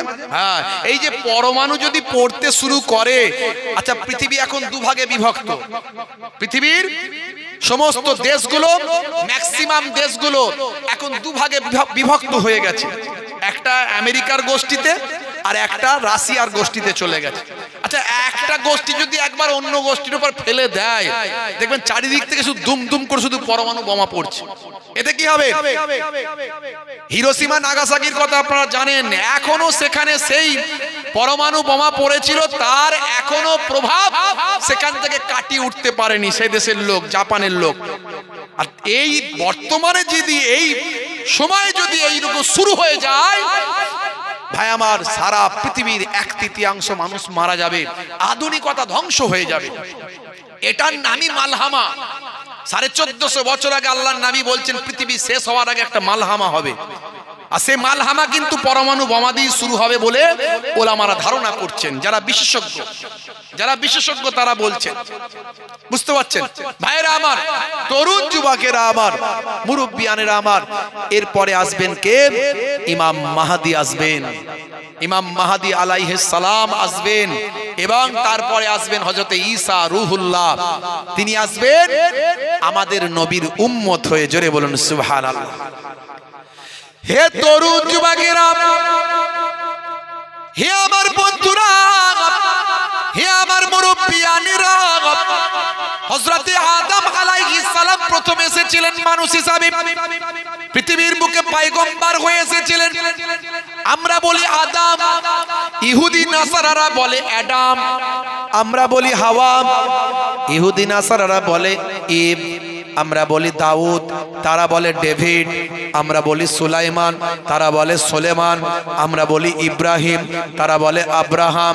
আমরা বলি মারিয়াম, তারা বলে মেরিন। আমরা বলি মুসা, তারা বলে মোজেস। আমরা বলি ঈসা, তারা বলে যিশু। আমরা বলি ফেরাউন, তারা বলেন ফারাও। হে তরুণ যুবকেরা, হে আমার মুরব্বিয়ানেরা, ব্যক্তিগুলো এক, নামগুলো চেঞ্জ, তবে ফেরাউন নামটা এটা হলো একটা লাকাব, যেমন মন্ত্রী, রাজা, বাদশা, সুলতান। হে তরুণ যুবকেরা, হে আমার বন্ধুরা, সমস্ত নবীদের বিশ্বাস করতে হবে, কিন্তু মানতে হবে, মেনে চলতে হবে, নির্দেশনা গ্রহণ করতে হবে আপনার আমার নবীর। সমস্ত আসমানি কিতাবগুলো বিশ্বাস করতে হবে, কিন্তু মানতে হবে, মেনে চলতে হবে, গ্রহণ করতে হবে আল কোরআন মাজিদের। হে তরুণ যুবকেরা, কিন্তু অন্য কোন আসমানি কিতাবকে আমরা অস্বীকার করতে পারবো না, কারণ সব আল্লাহ প্রদত্ত কিতাব, কিন্তু আমরা মেনে চলবো আল কোরআন। ভালো করে ঈমানটা কি জিনিস বুঝবেন, বিশ্বাসটা কি জিনিস বুঝবেন। হে তরুণ যুবকেরা, হে আমার মুরব্বিয়ানেরা, শুনে রেখে দিন, জেনে রেখে দিন, তাহলে আসমানি যত কিতাব আছে সেগুলোকে বিশ্বাস করতে হবে, মানতে হবে, কিন্তু গ্রহণ করব আল কোরআনের। সমস্ত নবীদের বিশ্বাস করতে হবে, মানতে হবে, কিন্তু সুন্নত নির্দেশনা নেব একমাত্র আমার আপনার নবী। জোরে হবে না? আরে জোরে হবে না? 12 রবিউল আউয়ালে রহমত ওয়ালা নবী এলো রে, সাফাআতের তাজ পরে জামিনে বরকত ওয়ালা নবী এলো রে। এলো রে ভাই, এলো রে, এলো রে ভাই, এলো রে, কাউসার কাউসার ওয়ালা নবী এলো রে। জোরে হবে না? জোরে হবে না? ওই কোরাইশ বংশের ভিতরে মা আমিনার রেহেমে এলে তুমি নূর জেলে আব্দুল্লাহর ওই বাগানে, ওই বাগানের ফুলকলি, ওই বাগানের ফুলকলি ফুটলো সারা ভুবনে। 12ই রবিউল আউয়ালে রহমত ওয়ালা নবী এলো রে, সাফাতের তাজ পরে জামিনে বরকত ওয়ালা নবী এলো রে। এলো রে ভাই এলো রে, এলো রে ভাই এলো রে, কাউসার কাউসার ওয়ালা নবী এলো রে। জোরে হবে না, জোরে হবে না। ওই রাত বলে ও গো প্রভু দাও না আমার বুকেতে, দিন বলে ও গো প্রভু দাও না আমার মাঝেতে। দিন ও রাতের মাঝেতে, দিন ও রাতের মাঝেতে এলেন নবী সুবহে সাদেকে। 12ই রবিউল আউয়ালে রহমত ওয়ালা নবী এলো রে, সাফাতের তাজ পরে জামিনে বরকত ওয়ালা নবী এলো রে। এলো রে ভাই এলো রে, এলো রে ভাই এলো রে, কাউসার কাউসার ওয়ালা নবী এলো রে। জোরে হবে না, জোরে হবে না। ওই আকাশ বাতাস চন্দ্র তারা খুশিতে তারা মেতেছে, আসমানের হুর ফারিস তারা দেখার তরে উকি মেরেছে। জোরে হবে না, আর জোরে হবে না। ওই আকাশ বাতাস চন্দ্র তারা খুশিতে তারা মেতেছে, আসমানের হুর ফারিস তারা দেখার তরে ওকে মেরেছে। দাদু মুত্তালিব খুশি হয়ে, দাদু মুত্তালিব খুশি হয়ে মক্কাবাসীর দাওয়াত করেছে। 12ই রবিউল আউয়ালে রহমত ওয়ালা নবী এলো রে, সাফাতের তাজ পরে জামিনে বরকত ওয়ালা নবী এলো রে। জোরে হবে না, আর জোরে হবে না। আমার নবীকে আল্লাহ রাহমাতুল লিল আলামিন করেছেন, সারা আলামের জন্য রহমত। হে তরুণ যুবকেরা, একদল মানুষ আমার নবীর মিলাদের কথা বললে তাদের মন খারাপ হয়ে যায়, বলে ঈদে মিলাদুন নবী হারাম, বলে কি বলে না? বলে কোরআন মাজিদ থেকে দেখাও। এর আগে আমি কোরআন মাজিদ থেকে দেখিয়ে দিয়েছি ঈদে মিলাদুন নবী হারাম তো নয়, বরং ঈদে মিলাদুন নবীর নির্দেশ স্বয়ং আমার আল্লাহ কোরআনে বলেছে। এত বড় কথা ওরা বলছে দেখাতে, আর আপনি পেলেন কোথা? আল্লাহর নির্দেশ না। হে তরুণ যুবকেরা, হে আমার বন্ধুরা, হে আমার মুরব্বিয়ানেরা, আগে ঈদে মিলাদুন নবী কথার অর্থ কি জানতে হবে। যারা বলে হারাম, যারা বলে নাজায়েজ, যারা বলে বেদাত, যারা বলে চলবে না, তারা আং বাং কথা বললে তো হবে না। বেদাত মানে কি? বেদাত মানে নবীর যুগে যেটা ছিল না সেটাই হলো বেদাত। নবীর যুগে এভাবে তো ওয়াজ হতো না, তাহলে এভাবে জলসাটাও বেদাত। কেন ওয়াজ করছো মৌলবী তুমি? নবীর যুগে ইন্টারনেটে তো ওয়াজ চলতো না, এখন চলছে, এটা তো বেদাত। নবীর যুগে টাইলস দেওয়া মসজিদ ছিল না, এখন আছে। এসি দেওয়া মসজিদ আছে, তো এসি দেওয়া টাইলস দেওয়া মসজিদে নামাজ পড়া বেদাত। নবীর যুগে ইমাম সাহেবকে বা আমার মাইনে দেওয়া হতো না, নবীর যুগে ইমাম সাহেব এর বাড়ি তার বাড়ি থেকে খাবার আসতো না, সবই তো বেদাত। আর তুমি কেন করছো মিয়া? আসলে তা নয়। কোরআন হাদিসের বিরুদ্ধে যেটা যাবে সেটাই চলবে না, সেটাই হলো বেদাতের সাইয়্যা, একটা হলো বেদাতে হাসানা, যে বেদাতটা করলে নেকি পাওয়া যায়। এই সমস্ত যে আমরা বেদাত করছি এগুলো বেদাত, এটা হলো নেকি জনিত বেদাত, এই বেদাতের মধ্যে নেকি আছে। আর যে বেদাত করলে গুনাহ হয়, নবী কোরআন এবং হাদিসের বিরুদ্ধে যায়, সেই বেদাতটা হলো বেদাতে সাইয়্যা, মানে গুনাহজনিত বেদাত। হে তরুণ যুবকেরা, মানুষকে ভুল বোঝালে চলবে না। এই জন্য ওয়াজ করার, ওয়াজ একমাত্র আলেমদের ওয়াজ শুনতে হবে, জাহেলদের ওয়াজ শোনা চলবে না। মাদ্রাসায় পড়েনি, এখন বক্তা হয়ে গেছে, দেখবেন কত বেরিয়েছে। আগে রাজমিস্ত্রি ছিল, এখন বক্তা হয়ে গেছে। বিরাট ফতোয়া, খালি ঘন ঘন হারাম, ঘন ঘন হারাম। এই এমন অপারেশন করে মানুষ মরে যাবে। আচ্ছা, যে ডাক্তার ডাক্তারি পাস করেনি, এনআরএস থেকে, তারপরে আপনার কলকাতা মেডিকেল কলেজ থেকে এই ডাক্তারি পাস করেনি, ডাক্তারি সার্টিফিকেট নাই, হ্যাঁ ভাইরা আমার, ইংরাজিতে পড়াশোনা করতে হয় বহু বছর ধরে, তবে ডাক্তার হওয়া যায়, তবে এমএস ডিগ্রি পাওয়া যায়। এমএস ডিগ্রি নাই।